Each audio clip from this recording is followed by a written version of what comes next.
Hello friends, and welcome to the video. So, shall we get full-on mystical here? Listen, you are not what you take yourself to be. Find out what you are. The only question is, who am I? After that, there are no more questions.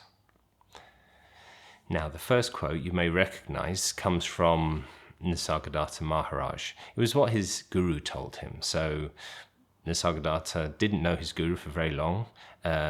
His guru died, but he believed in his guru, what he said, you are not what you take yourself to be. And he spent all of his spare time. I mean, he had a job. He was selling cigarettes, and he had a family. And he spent all his free time on this question, who am I? And he had this enlightenment. Now, the second quote could be from many teachers, but it was from Klein.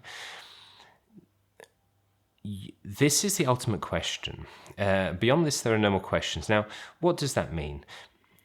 I heard this great story by Swami Sarvapriyananda that goes like this. So he was walking through these fields or something with very high grass on either side, with a dirt path. And it was midday. He could see off in the distance this shape coming towards him. And as he got closer, he realized that it was actually a lion. So he started running in the opposite direction. Didn't know what to do. He saw a tree and ran to the tree and climbed the tree. And he saw that the lion was actually chasing him. The lion got to the bottom of the tree and he climbed up the tree too. So lions can climb trees, apparently. Swami Sarvapriyananda started praying, Jai Shri Ramakrishna, Jai Shri Ramakrishna, help me, Shri Ramakrishna, the avatar in this order, the Ramakrishna order that he belongs to. So God, praying to God to help me. And then but the lion still kept climbing the tree. It just about got to him, and then Swami woke up. It was a dream. Yeah, great story. I wrote a story like that when I was in primary school about some dinosaurs, and the teacher didn't like it. She said it wasn't good. She didn't like the ending. It was all a dream. Anyway, and I'm also not saying that that life is a dream, but I'm saying that this is why it's the last question, the only question. Beyond this, there are no more questions, because it's that kind of, it settles all your questions just like that. When we suffer in this world, and we try to fix it with things we know about the world, good logical ways of fixing things. We try our best with our limited knowledge to do our best, to try to not make things turn out badly. And even though we have limited knowledge and we can't control the future, we still try, and sometimes it doesn't work, sometimes it does, but no matter how much you analyze a dream, knowing about reality is not going to help you with the answer. There's always going to be that black swan. You think all the swans in the world are white, and they are, until you find the black swan. You can't predict everything. Then maybe you might turn to God. Maybe you believe in God already, or maybe you don't, and maybe some tragedy is going to push you as far as starting to call on God, kind of last ditch scenario. But really, the real answer is to realize what's going on. And as I say, it's not that I'm saying it's a dream, but it's that depth of understanding what is going on, understanding what you really are. You are not what you take yourself to be. Whether you think you're this person, or whether you think you're pure consciousness, or you think you're this Brahman, which you're imagining is this global consciousness, you're not what you take yourself to be. Find out what you are. And our inquiry can only be into what we are not, because there's nothing else available.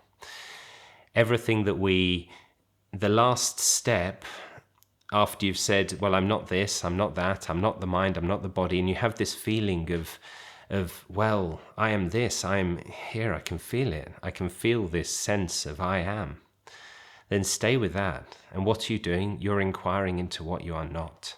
Because it's not magic, just do it.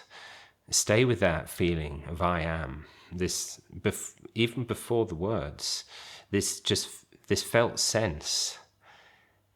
And just watch that, and you will see that you are watching it.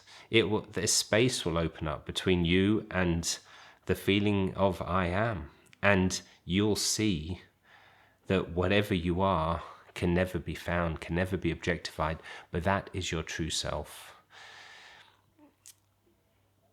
This question came up. I decided to talk about this because I'm making all these direct path videos, and we're getting to the point of dropping the witness, and there's a person who comes from a materialist background. He's still interested in working out some sort of theory based on energy and matter, creating consciousness. And I think because the direct path is really getting quite advanced now, I think he's getting frustrated. And he said, well, what do you say consciousness is? Well, consciousness is a word. And somebody else said, is it consciousness or awareness? Because he's heard people say that maybe consciousness is real, and but awareness is the fake thing that you look at. But Nisargadatta spoke using both these terms. And in Spanish, I'm an English teacher in Spain, they just translate them both into consciousness. What can you do? This is all a linguistic thing.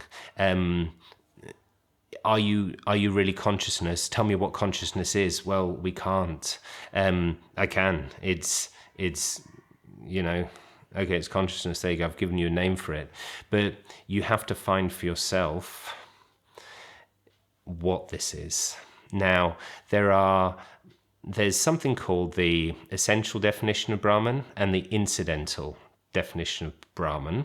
Now, the essential definition is Brahman, the ultimate reality, what you are, is Sat Chit Ananda, existence, consciousness, and bliss.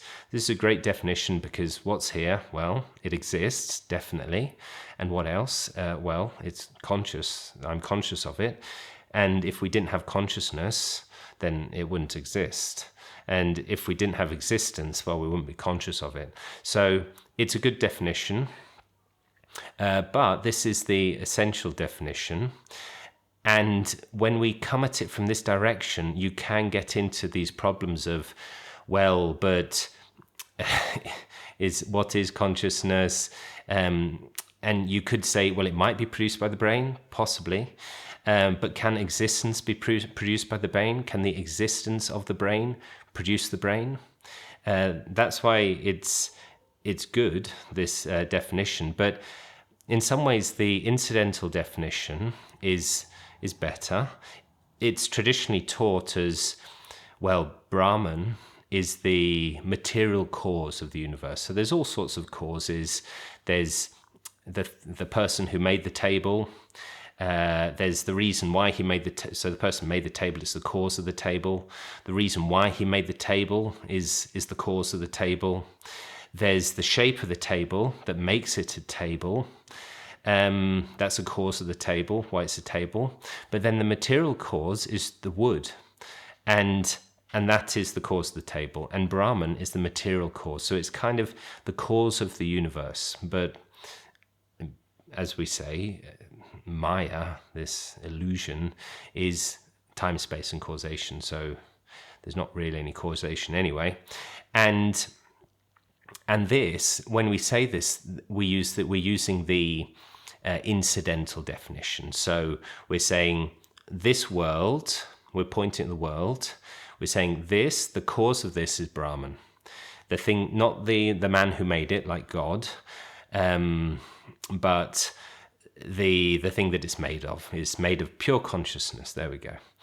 Now, so that's how it's taught, this incidental definition. And so it's kind of a lower teaching than the essential definition, is to start off people who still believe the world exists.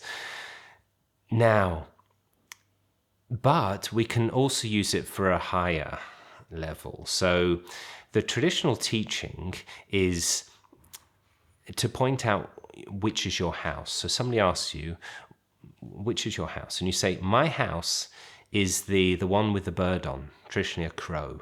My house is the house with the bird on. You are pointing at the bird to define your house. But that bird, what you're pointing at, is not your house. It comes and goes. It's got nothing to do with your house, in fact. But you're using it to define which is your house. So we're kind of using this when we have this approach of the only way to find out what you are is to inquire into what you're not. So, look, am I my body? Am I my mind? Well, clearly not, because I can see my body. It's appearing to me, and I'm the subject, and that's the object. Am I my mind? Well, I can think my thoughts. They're appearing to me. I'm not my thoughts, because they're over there and I'm here. And even this sense of I am, that is not you either. So you are not what you take yourself to be. Find out what you are. This is the only question. After this, there are no questions. Thank you very much for watching. Goodbye.